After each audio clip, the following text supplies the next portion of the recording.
اب بخاری شریف کا ایک واقعہ توکل کے حوالے سے ایک خاتون کا جب میں آپ کی سماعتوں کے حوالے کروں گا تو میں پوری امید رکھتا ہوں کہ انشاءاللہ آپ کا ایمان بھی تازہ ہوگا اور اللہ سے انشاءاللہ رشتہ بھی مضبوط کرنے کی آپ کوشش کریں گے۔ ایک خاتون تھی دیہات کی، سرکار صلی اللہ علیہ وسلم نے ان کے لیے گھر بنوا دیا تھا، اور وہ حضور صلی اللہ علیہ وسلم کے گھر کے قریب یعنی مسجد نبوی شریف کے قریب رہا کرتی تھی۔ ایک دن بلکہ اکثر وہ ام المؤمنین حضرت عائشہ صدیقہ رضی اللہ تعالی عنہ کے پاس آیا جایا کرتی، وہ بڑی باتونی تھی، بہت بات کرتی رہتی تھی، اور جب بھی آتی تو ایک جملہ ضرور کہتی، وہ ہار والا معاملہ بھی کتنا عجیب تھا نا، وہ ہار والا معاملہ بھی کتنا عجیب تھا نا، بار بار جب بھی آتی تو یہ جملہ کہا۔ تو ایک دن حضرت ام المؤمنین عائشہ صدیقہ رضی اللہ تعالیٰ عنہ نے فرمایا کہ یہ ہار والا معاملہ کیا ہے؟ تو جب بھی آتی ہے تو کہتی ہے وہ ہار والا معاملہ بھی بڑا عجیب تھا، کیا میں کیا بتاؤں، امی جان کیا بتاؤں آپ کو؟ پھر وہ کہنے لگی میں کنیز تھی، اور ہوا یہ کہ جن کے یہاں میں کنیز کی حیثیت سے تھی ان کی بچی کو صاحب خانہ نے، گھر والوں نے ایک ایسا ہار عطا کیا تھا جو زر و جواہرات سے بھرا پڑا تھا۔ اچھا اس زمانے میں یعنی 18 کیرٹ گولڈ کے اندر ہیرے لگا دیے جاتے ہیں جیسے آج 22 کیرٹ کے اندر، 14 کیرٹ کے اندر، اس زمانے میں اس طریقے سے ہیرے نہیں لگاتے تھے، بلکہ چمڑے ہوتے تھے، چمڑے کے اندر ہیرے لگائے جاتے تھے اور اس کا ہار بنا کر کے پہنا جاتا تھا۔ تو ایک سرخ چمڑا تھا، اس سرخ چمڑے کے اندر ہیرے جڑے ہوئے تھے، اور وہ گھر والوں نے اپنی بچی کو یہ ہار پہنا رکھا تھا۔ اتفاق سے وہ ہار گرا بچی کے پاس سے، یا بچی رکھ دی، اتنے میں ایک چیل آئی اور آ کر کے وہ ہار اٹھا کے لے گئی۔ تھوڑی دیر کے بعد گھر والوں نے بچی سے کہا ہار کہاں ہے؟ تو بچی نے کہا مجھے نہیں معلوم۔ تو آپ جانتے ہیں کہ جب کبھی گھر میں ملازم ہو اور کوئی چیز غائب ہو جائے تو سارا غصہ اور سارا گمان جو ہے وہ اسی کی طرف ہوتا ہے۔ تو ایسے ہی ہوا، گھر والوں نے اس خاتون سے کہا کہ بتا ہار کہاں ہے؟ کہا میرے سامنے چیل لے کر کے اڑی، چیل لے کر چلی گئی۔ کہا تو جھوٹ بولتی۔ اتنا مارا کہ حدیث شریف کے اندر ہے کہ اس کی شرمگاہ تک کی تلاش بھی لی گئی کہ کہیں ہار تو وہاں نہیں چھپا کے رکھی۔ وہ اپنی بے گناہی پیش کرتی رہی کہ میں نے ہار نہیں لیا، چیل لے گئی، میں نے ہار نہیں لیا، چیل لے گئی، لیکن کوئی اس کی بات ماننے کو تیار نہیں۔ جب بہت اس کو مارا گیا اور برداشت نہیں ہوا تو پھر اس نے اپنا چہرہ آسمان کی طرف کیا، اور آسمان کی طرف چہرہ کر کے کہتی ہے میرے مالک تو سب جانتا ہے، میں نے اپنا معاملہ تیرے حوالے کر دیا، اور تیرا فرمان ہے جو تجھ پر بھروسہ کرے تو اس کے لیے کافی ہے۔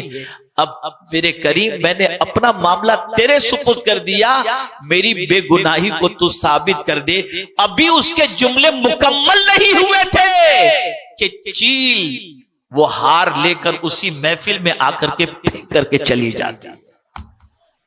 آپ ذرا سوچو، زندگی میں اللہ عز و جل پر کامل بھروسہ کر کے دیکھو، وہ کبھی اس پر بھروسہ کرنے والے کے بھروسے کو ٹھیس نہیں پہنچاتا۔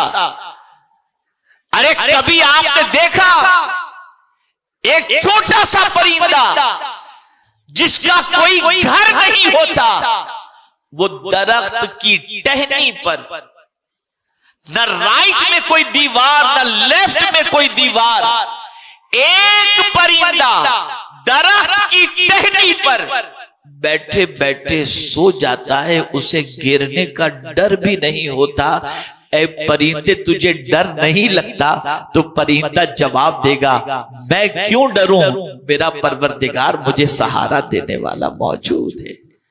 آپ ذرا سوچو، اللہ پر توکل کر کے دیکھو، اللہ پر بھروسہ کر کے دیکھو اور کامل یقین کر کے دیکھو، اچھی طرح سے مانگ کر کے دیکھو، وہ تمہاری مصیبتوں کو دور فرمائے گا، وہ تمہاری پریشانیوں کو دور فرمائے گا۔ اے خواتین اسلام، آج سب سے بڑا مسئلہ یہ ہے، جملہ یاد رکھیے گا، ہمیں سب پر بھروسہ ہے، رب پر بھروسہ نہیں، اور ضرورت یہ ہے کہ رب پر بھروسہ کرو، اس لیے کہ وہ اس پر بھروسہ کرنے والوں کے بھروسے کو ضائع نہیں فرماتا، ٹھیس نہیں پہنچاتا۔ میرے پیارے آقا صلی اللہ علیہ وسلم کے دیوانوں اور خواتین اسلام، تو آج میرا پیغام آپ سب کو یہ ہے کہ مصیبت اللہ کی طرف سے ہے، لیکن مصیبت جو آتی ہے اگر گناہ کی وجہ سے آتی ہے تو اللہ تعالیٰ بہت سارے گناہوں کو معاف فرما دیتا ہے، اور یہ چھوٹی سی مصیبتوں کے ذریعے کچھ گناہوں کا کفارہ اسے بنا دیتا ہے۔ اور کبھی مصیبت آتی ہے، اللہ اپنے قریب کرنے کے لیے کسی کو مصیبت میں گرفتار کر دیتا ہے۔ مصیبتیں آتی ہیں، بندہ اللہ کی بندگی میں لگ جاتا ہے، مصیبتیں آتی ہیں، بندہ تلاوت میں لگ جاتا ہے، مصیبتیں آتی ہیں، بندہ تہجد گزار بن جاتا ہے، مصیبتیں آتی ہیں، اللہ کو پکارنے والا بن جاتا ہے، مصیبتیں آتی ہیں، اللہ کے رسول پر درود پڑھنے والا بن جاتا ہے۔ تو کبھی مصیبتیں اس لیے آتی ہیں کہ جو بندہ خدا سے دور ہو گیا تھا، خدا اس کو اپنے سے قریب کرنا چاہتا ہے۔ اللہ اکبر۔ اسی لیے کسی کہنے والے نے کیا خوب کہا، اور اسے آپ ذہن میں رکھیں، بڑی پیاری بات ہے سمجھنے کے لائق۔ اللہ اکبر۔ روزانہ صبح کو دولت اور بیماری دونوں کے درمیان گفتگو ہوتی ہے۔ بیماری جو ہے وہ دولت سے کہتی ہے، اے دولت تو کتنی خوش نصیب ہے کہ ہر کوئی تجھے پانا چاہتا ہے۔ اے دولت تو کتنی خوش نصیب ہے کہ ہر کوئی تجھے پانا چاہتا ہے، اور تجھے پانے کے لیے راتوں دن محنت کرتا ہے۔ تو دولت جواب میں بیماری سے کہتی ہے، بیماری تو خوش نصیب ہے۔ کہا کیسے خوش نصیب ہے؟ تو بیماری کو وہ جواب دیتی ہے دولت کہ دیکھ، جب تو کسی کو آتی ہے تو اس کی وجہ سے اس کے گناہ معاف ہو جاتے ہیں یا درجات بلند ہوتے ہیں۔ اللہ اکبر۔ اب اس کے بعد وہ دولت کو کہتی ہے، بیماری دولت سے کہتی ہے، اے دولت تو خوش نصیب ہے کہ تیری حفاظت کا انتظام آدمی کس طریقے سے کرتا ہے۔ تو دولت جواب میں کہتی ہے کہ نہیں، میری حفاظت کا انتظام تو اپنی جگہ پر، لیکن مجھ سے زیادہ تو خوش نصیب ہے۔ اس کے بعد بیماری نے جواب میں کہا، اچھا چل دولت تو یہ بتا میں کیسے خوش نصیب ہوں۔ اب اس جملے کو یاد رکھیے گا جو دولت نے بیماری سے کہا ہے۔ دولت کہتی ہے، میں تو اتنی کم نصیب ہوں، جسے مل جاؤں وہ خدا کو بھول جاتا ہے، اور تو اتنی خوش نصیب ہے کہ جس کو لگ جائے وہ خدا کو یاد کرنے لگ جاتا ہے۔ آپ اندازہ لگائیں، جو مصیبت ہے وہی مصیبت ہمیں خدا سے قریب کر رہی ہے۔ تو اے رسول اعظم صلی اللہ علیہ وسلم سے محبت کرنے والیوں اور آقا کریم صلی اللہ علیہ وسلم کی محبت کا دم بھرنے والیوں، مصیبت پر گھبراؤ نہیں۔ وہ لوگ جو مصیبتوں کی دوری کے لیے غلط راستے کو اختیار کرتے ہیں، وہ اپنی دنیا بھی برباد کرتے ہیں اور مزید مصیبتوں کو دعوت دیتے ہیں۔ جو لوگ مصیبتوں میں خدا کو یاد کرنے لگ جائیں، مصطفیٰ جان رحمت صلی اللہ علیہ وسلم کو یاد کرنے لگ جائیں، اللہ عز و جل ان کی مصیبتوں کو بھی دور فرما دیتا ہے اور دونوں جہاں کی نعمتوں سے مالا مال بھی فرما دیا کرتا ہے۔ مصیبت کی وادیوں سے کون نہیں گزرا؟ پورا قرآن بھرا پڑا ہے انبیاء کرام کی مصیبتوں کا۔ صحابہ کی زندگی دیکھیں، صحابیات کی زندگی دیکھیں تو آپ محسوس کریں گے کہ سب مصیبتوں کی وادیوں سے گزرے، لیکن انہوں نے مصیبتوں سے نپٹنے کا طریقہ بتایا، اور وہ طریقہ یہ ہے کہ تم اللہ عز و جل کی طرف رجوع کرو، اس پر کامل بھروسہ کرو، اس پر یقین کامل رکھو، وہ تمہاری مصیبتوں کو دور فرما دے گا۔ جو پروردگار شکم مادر میں پلنے والے بچے کو روزی دیتا ہے، جو پروردگار جل جلالہ شکم مادر سے نکلنے والے بچے کو اپنی قدرت سے پالتا ہوا نظر آتا ہے، وہی پروردگار جل جلالہ مصیبتوں کے موقع پر مصیبتوں کو دور کرنے کی قوت اور قدرت دونوں چیزیں رکھتا ہے۔ اسی لیے اس نے فرمایا امن یجیب المضطر اذا دعا ویکشف السوء، کون ہے جو بے قرار کی فریاد سنتا ہے اور مصیبتوں کو دور کرتا ہے؟ وہ میرا پروردگار ہے، وہ پالنہار حقیقی ہے، وہ معبود برحق ہے۔ اب اس کے لیے دو راستے میں آپ کو بتا دیتا ہوں جو قرآن نے بتائے ہیں۔ قرآن کہتا ہے استعینوا بالصبر والصلاۃ، صبر اور نماز سے مدد طلب کرو۔ دیکھیے رونے دھونے سے، شور شرابے سے، شکایت سے مصیبتیں جانے والی نہیں ہیں، لیکن اگر کوئی صبر کر لیتا ہے، مولا تو ہی اگر اس میں راضی ہے تو ہم اس میں راضی ہیں، اور دامن صبر کو اگر کوئی تھام لے تو اللہ فرماتا ہے اے صبر کرنے والے تو تنہا نہیں ہے، ان اللہ مع الصابرین، کہ بے شک اللہ صبر کرنے والوں کے ساتھ ہے۔ تو اللہ عز و جل صبر کرنے والوں کے ساتھ ہے۔ یہاں سے یہ بات سمجھ میں آئی، جب مصیبت آئے صبر کے دامن کو تھامو، اللہ کی شکایت نہ کرو، اللہ کا شکوہ نہ کرو، اللہ عز و جل کے حوالے سے غلط سلط جملے استعمال نہ کرو، بلکہ دامن صبر کو تھامو۔ اور دوسرا طریقہ یہ بتایا گیا کہ نماز سے مدد طلب کرو۔ وہ کون سی مصیبت ہے جس کے لیے اللہ نے نماز نہیں رکھی؟ اللہ کے رسول صلی اللہ علیہ وسلم نے نماز نہیں رکھی۔ اللہ اکبر! آپ دیکھیں سورج گہن کے موقع پر نماز، چاند گہن کے موقع پر نماز، گناہ ہو جائے تو صلاۃ التوبہ کے اعتبار سے نماز۔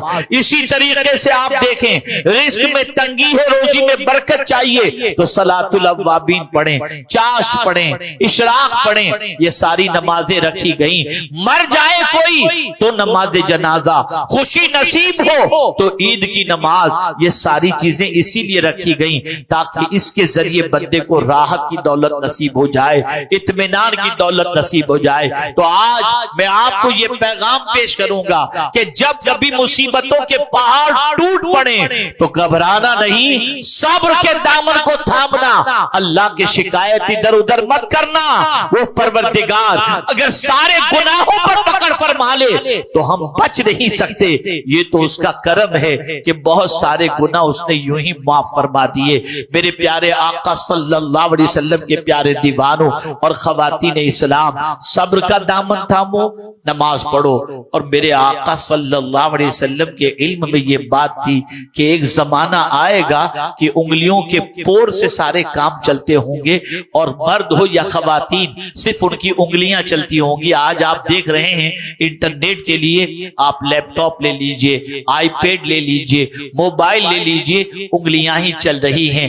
اور یاد رکھیں حضور صلی اللہ علیہ وسلم نے، حضرت بصیرہ رضی اللہ تعالیٰ عنہ فرماتی ہیں کہ سرکار صلی اللہ علیہ وسلم نے فرمایا یہ تسبیح جو تم پڑھتی ہو نا، سرکار نے فرمایا اپنی انگلیوں کے پور پہ گنا کرو، اپنی انگلیوں کے پور پر یہ تسبیح کو گنا کرو، اس لیے کہ قیامت کے دن یہ پور گواہی دیں گے۔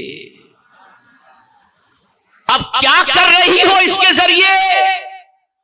لیپ ٹاپ پر بیٹھ کر یہ انگلیوں کے پور کا جو استعمال کر رہی ہو، اگر گناہ کے اندر تو یہ پور قیامت میں گواہی دیں گے، اور اگر ان انگلیوں پر تم تسبیح گن رہی ہو تو یہ پور قیامت میں اللہ کی تسبیح پر گواہی دیں گی۔